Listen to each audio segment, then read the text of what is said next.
are listening to The Common Sense Practical Prepper, sponsored by Duct Tape, the real duct tape. It fixes everything, except bad decisions. Good evening, Mr. and Mrs. America. From border to border, coast to coast, and all ships at sea, here is your host, Keith. Hey everybody, this is Keith, and welcome back to the Common Sense Practical Prepper podcast for May the 4th, 2026. When it comes to being prepared, we all think, for the most part, that we are prepared for most situations, but are we really? I'll start out with a personal example. As you know, I'm a retired police officer, so for 26 years, I carried a handgun on the job.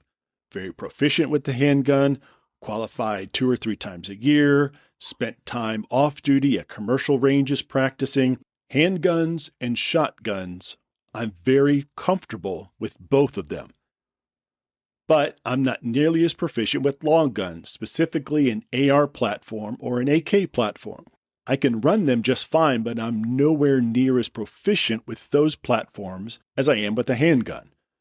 So what do I do about it? Now that I've retired, I go to a commercial range, I rent different rifles, I practice with them, I test them out, and I see what would fit my particular situation the best. Only after I've put in time to become more comfortable with the platform do I consider buying my own and then continuing my training. So that's exactly what I'm talking about today. Most of us have areas that we feel very strong about, and a lot of us have weak areas. Sometimes it's difficult to admit those weak spots. We look at our shelves of food, our barrels of water, our firearms, our gear, our gadget, our plans, and for the most part, we feel pretty good about where we are. We tell ourselves we're ready and that we feel prepared. But feeling prepared and actually being prepared when everything goes sideways are two completely different things. So let me clear this part up. Having confidence and a positive mental attitude is extremely important, don't get me wrong. If you don't believe you can protect your family or provide for them during a crisis, you've already lost half the battle before it even starts. That belief of confidence matters a lot. This episode is not meant to tear anybody down, but if you believe you're going to survive and thrive and take care of your family, that's fantastic. The mindset itself is very powerful. But here's the hard truth. Belief without proper training and preparation is just hope. And I've said it before, hope is never a plan. It's one thing to believe you can defend your home in a high-stress situation. It's another thing to have actually trained under stress so your body and mind know what to do when the pressure is on. Mental toughness and a positive mindset are critical. Again, not downplaying that at all. But they work best when they're paired with real skills, real preparation. You need both confidence and competence. Here's a couple examples. You've got your beans and rice, you've got your pasta, you've got your water. That's fantastic. If there's an extended SHTF situation and someone in your house gets sick, now they cannot keep down heavy foods. Do you have bland, easy to digest options like chicken broth, crackers, or applesauce? Do you have electrolyte powder or medicine for nausea or diarrhea in the event you're not able to go out and get that? You've got your firearms or whatever you're using for self-protection. That's fantastic. But have you ever trained with them under stress? Have you practiced drawing from concealment while moving? Have you ever shot your firearm after running or exerting yourself physically? You don't have to run a marathon. You can just run around the block or run around your house with your bag on. Have you ever tried doing that? Going back to bags, we got our bug out bag, we got our get home bag, and that's fantastic.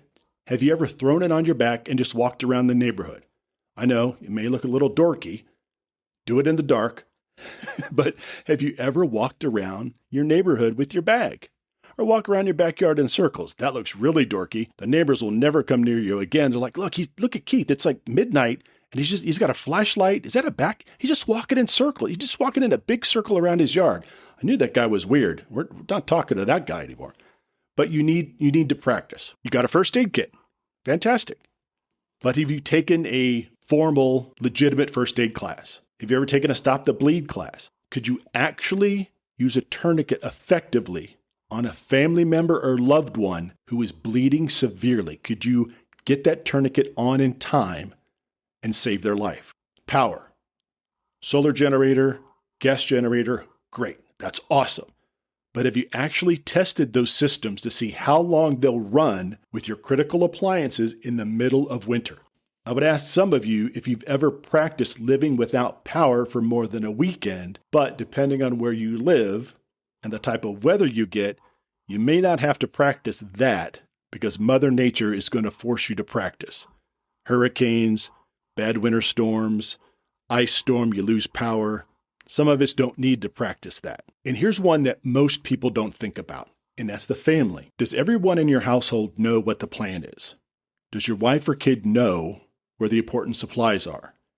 Do they know how to shut off the water or use a fire extinguisher? Have you ever practiced your emergency plan as a family? You want to make sure you practice your emergency plan and not be put in a situation where you have to deploy that plan in an SHTF situation without having the chance to practice it. The point is not to make you feel bad about your weak spots, not make you feel bad about the things you've already done. The point is to be honest about the things that maybe you've been avoiding. Most of us have done a lot of the right things, but we've done them in a perfect world with no pressure and no consequences. Real preparedness means willing to test our plans, identify our weak spots, and fix them before we're forced to find out the hard way. So I want to leave you with this question to think about. If something serious happened tomorrow, would you actually be ready, or would you just be hoping that you are ready?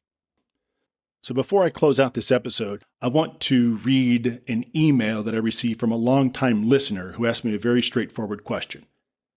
They said, "What's your goal with the podcast? What do you get out of it?" So I figured I would answer. So first, I genuinely enjoy passing along good information. I've always believed that information is knowledge and knowledge is power. That's the part I really like. Second, this podcast generates zero income, and that is perfectly fine with me. I have a regular job, and I'm not doing this to enrich myself. Trust me, I'm not. But the real reason I do this is pretty simple. I kind of look at this as the same way I looked at things when I was a police officer. My job was to keep my part of the county safe for my shift, whether it was 8 hours, 10 hours, 12 hours, however long that shift was. And once I went home, I had done my part, and it was someone else's turn to take care of that part of the county. And that's how I feel about the show. If one person out there has listened to an episode and took it to heart and actually did something with it, whether that's building a proper get-home bag, bug-out bag, or sitting down and making a realistic preparedness list that they later used when they needed it, then it's all been worth it. And if this has helped just one person across the world, then it's been worth every bit of time and effort that I put into it. I don't need to know who that person is. I don't need to know their name, but just knowing that at least one person out there is better prepared today because of something that I have passed along, that is enough for me. And in addition, doing this show has also been good for me personally. It keeps my mind sharp and constantly shows me gaps in my own preparations that I've gone back and fixed. So that's why I do it. Not for the money, because there isn't any. I do it because I enjoy sharing information, because I believe it's helping at least one person, and because it keeps me thinking and improving my own preparedness. All right, folks, thanks for stopping by as always. If you need to reach out, practicalpreppodcast@gmail.com, on the Twitters, prep_podcast. And please don't forget about Prepper Camp coming up in August. I'll be teaching Run, Hide, Fight. Go to preppercamp.com. Check out all the details. Plenty of great information on that website. All right, folks, and as always, please be careful out there. Take care of one another. And until next time. You've been listening to The Common Sense Practical Prepper. Subscribe, like, drop a review. Over and out.